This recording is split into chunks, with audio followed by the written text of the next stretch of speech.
Why, that's a lovely watch you've got there, Mr. Pirate. Yar! Did did you pluck it from the mouth of a pearl? No! Did did you have to fight Davy Jones for it beyond the Great Barrier Reef? No! Did you go, to the Gulf? No! I went to the bay! Oh, was it Danger Bay? No! 'Twas eBay! Now sit down and watch some custom time! Yar!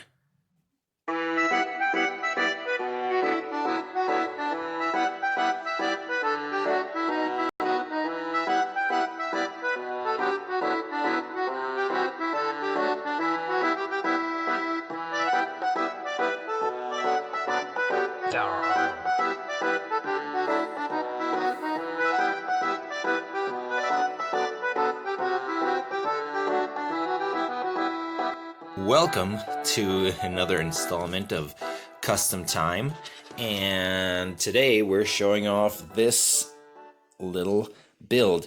So this is actually going to be a part one of a two-part video because this watch will go through a little bit of a transformation with a very cool dial that I've recently gotten that I'm going to try, and I'll show it off after I've put that together. But for now, let's talk about this in its current state. I call this the Reef Shark. So this will be the Reef Shark Part 1.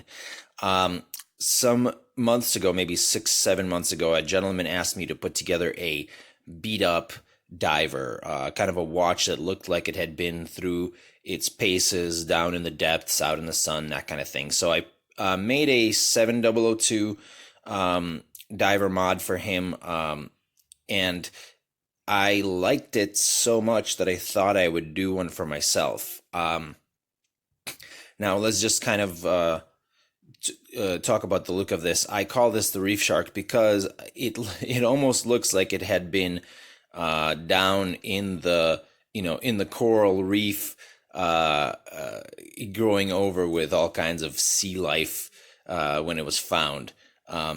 So let's talk about how much of this has been modified, and really not very much. This is almost a bone stock 7002 Seiko diver. This bezel insert was not modified in any way. It came by its beauty quite naturally. I don't know how, because obviously I didn't put it through its paces. I picked it up relatively recently, but as soon as I saw it, I just had to snatch it up. This watch came from a guy in Spain on eBay. I will include the name of the store below. He sells a lot of these kinds of things. He sells basically this was a non-working 7002 diver. It was complete, but the movement would kind of start and stop. I happened to have a 7002 movement from a previous build in my drawer, so that's what went in here. Besides that, as you can see, the other major change on this is the hands. These are Snowflake, Tudor style Snowflake hands. I really wanted to try them on here because of these kind of angled, the sharp angle, rectangular indices on the dial. I thought it really would look good with the Snowflake hands, so I gave them a try, and I was really happy with how it turned out. The hands were basically just dipped in a strong coffee. That's how I got that loom. I tried several strengths. I think in the end it was probably just wet coffee grounds or something along those lines. I don't remember because I actually did that quite a while ago, and I've always end up trying 50 million different things to get something accomplished. Another way to do this would be put them in the oven, at high heat. It's pretty effective. The only you will get, however, more of an even change, even aging, but I did want this to be a little bit more grimy to kind of match the dial. The dial is also essentially untouched. I believe I did do a little coffee aging on it, but really not much. As you can see, some of the kind of the uneven aging on that, you really can't. Well, you could fake that if you really wanted to, but here we'll get a little closer. This is kind of all natural. The only other component that I changed, as you can kind of see, how lovely this crystal looks. This is an OEM crystal for the 702 diver that I 702 diver that I purchased, that I got on eBay. It's not a sapphire crystal. The little hints of blue you see there are just from the actual light. It's not tinted, but it is lovely and brand new, and I was very happy to find it. And then lastly, the strap. This is a leather NATO strap that I picked up, I believe, on Cousins UK. They have quite a selection, and they're really not expensive. This is a really rugged one. I like these loops, these loop style clasps. I did age this strap. Basically, I don't remember what I took to it.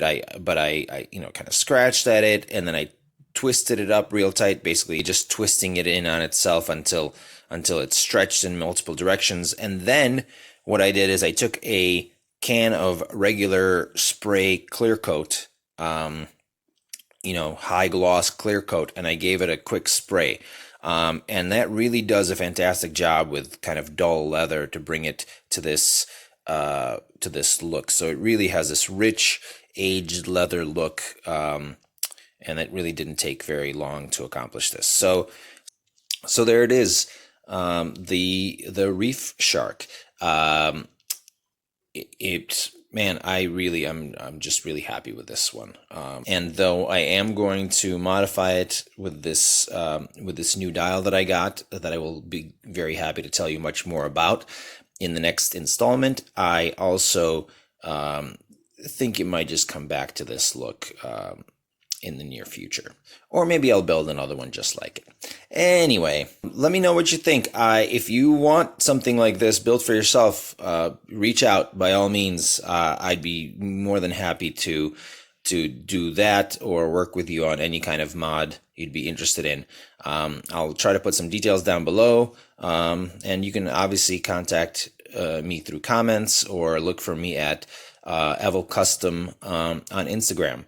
All right, guys, happy modding. Enjoy your watches. Enjoy your day. Cheers. Oh, and of course, stay tuned for part 2 of the Reef Shark.